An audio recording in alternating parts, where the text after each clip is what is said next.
हाथी घोड़े तोप तलवारें फौज तो तेरी सारी है, पर जंजीरों में जकड़ा राजा मेरा अब भी सब पे भारी है। जी हाँ दोस्तों, ये ही पंक्तियां बयान करती है बीकानेर पहुंचे बेनीवाल के हर समर्थक, हर कार्यकर्ता के मन में उठे हुए भावों को। और इन्हीं पंक्तियों के साथ सोशल मीडिया पर काफी यूजर्स ने पोस्ट किया बीकानेर रैली के अपडेट्स। आखिर कितनी सफल रही ये बीकानेर रैली। 29 अक्टूबर बीकानेर की धरती पर आरएलपी का 7वां स्थापना दिवस समारोह। लाखों किसान, युवा, महिलाएं, चारों और बेनीवाल समर्थक। दोस्तों, अगर आप सोच रहे हो कि ये कोई छोटी मोटी रैली थी तो रुको जरा।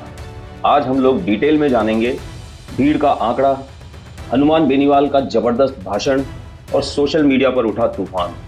और सबसे बड़ा सवाल, ये रैली कितना बड़ा झटका साबित होगी कांग्रेस और बीजेपी के लिए। ये वीडियो अंत तक देखें, इसे शेयर करें, लाइक करें। अगर ये विश्लेषण आपको सही लगा हो या इसमें कोई कमी हो तो कमेंट करके हमें जरूर बताएं। राजस्थान की राजनीति और हनुमान बेनीवाल से जुड़े लेटेस्ट अपडेट के लिए दोस्तों सब्सक्राइब करें इस चैनल को। आपके सब्सक्रिप्शन से हमें बहुत मेंटली सपोर्ट मिलता है, मोटिवेशन मिलता है। तो दोस्तों, सबसे पहले बात करते हैं भीड़ की। सुबह 10 बजते ही बीकानेर का ग्राउंड लोगों से भरने लगा।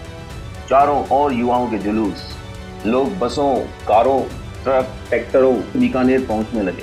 चारों ओर जय जवान जय किसान के नारों का शोर सुनाई दे रहा था दोस्तों। इसी भीड़ में दोस्तों आकर्षण का केंद्र रही 3 नेशनल गोल्ड जीतने वाली 95 साल की पानी देवी गोदारा, और वो भी बेनीवाल को अपना आशीर्वाद देने के लिए बीकानेर पहुंची। बच्चों से लेके बुजुर्गों तक बेनीवाल की दीवानगी साफ दिखाई दे रही थी दोस्तों। सोशल मीडिया पर एक यूजर ने लिखा कि ये रैली नहीं, रेला है। और सबसे इंपॉर्टेंट बात यह है दोस्तों कि ये भीड़ कोई प्रायोजित भीड़ नहीं थी। सोशल मीडिया पर किए गए आह्वान से ये भीड़ जुटी थी। ये भीड़ न तो लाई गई थी, लोग अपने ही खर्चे पर, अपने ही वाहनों से बेनीवाल को समर्थन देने के लिए बीकानेर में एकजुट हुए। न्यूज़पेपर्स ने लिखा है कि ये रैली शक्ति प्रदर्शन है, 2028 के चुनावों का संकेत है। ईटीवी भारत का कहना यह है दोस्तों कि अगर हम भीड़ के नजरिए से देखें तो ये रैली हिट ही नहीं बल्कि सुपर हिट है। दोस्तों, अब बात करते हैं रैली के हाइलाइट्स की, यानी हनुमान बेनीवाल के भाषण। जैसे ही वो स्टेज पर चढ़े, लाखों लोग खड़े होकर उन्हें समर्थन देने लगे, अपना आशीर्वाद देने लगे।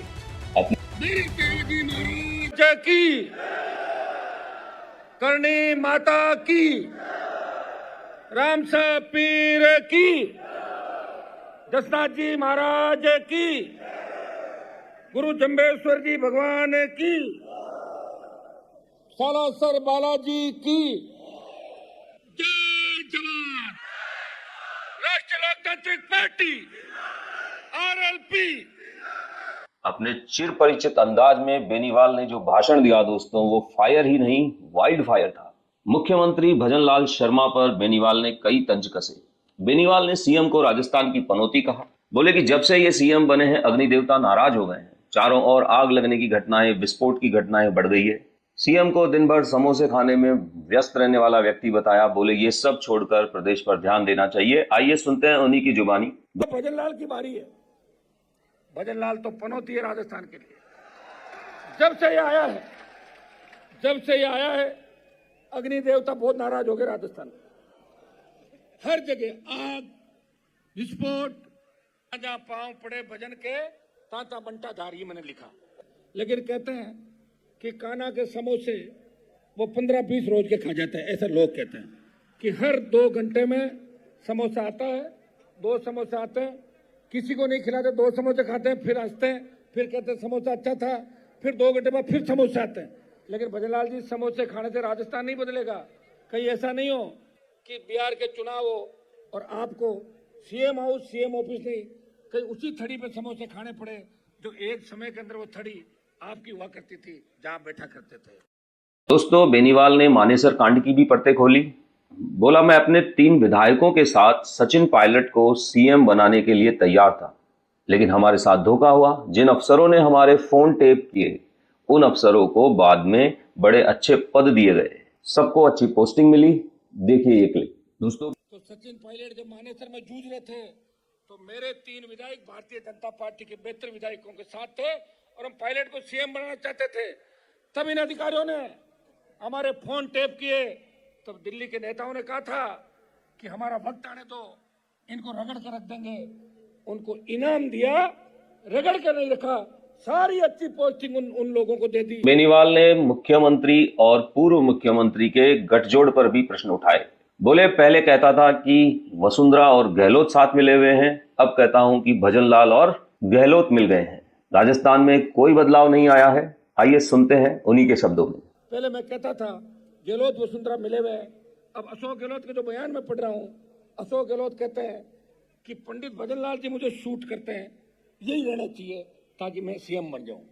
तो अब भजनलाल और गहलोत मिलेगा कि नहीं मिले, नहीं लगता तुम्हें? पूर्व मुख्यमंत्री वसुंधरा राजे पर भी उन्होंने तंज कसा। बोले, वसुंधरा को मैंने वहां भेज दिया है जहां उनके दोस्त ललित मोदी रहते हैं। बेनीवाल ने वसुंधरा के खिलाफ लड़ा था, तब लोगों ने कहा था कि अरमान जी वसुंधरा आपको कुचल देगी, जेल में डाल देगी। मैंने कहा तेजा जी का भक्त हूं, इसको 7 समंदर पार ललित मोदी के पास भेज दूंगा। और वसुंधरा को 7 समंदर पार उसी जगह भेज दिया जहां उनके दोस्त ललित मोदी भाग गए थे। ऐसी चुप अपने पर लगे जातिवाद के आरोपों को भी सिरे से नकारा है। उन्होंने कहा कि मुझ पर जातिवाद के आरोप लगाए जाते हैं, पर ऐसा नहीं है, मैंने हर जाति के आदमी की मदद की है। नहीं करता, 36 कौम की बात करता हूँ।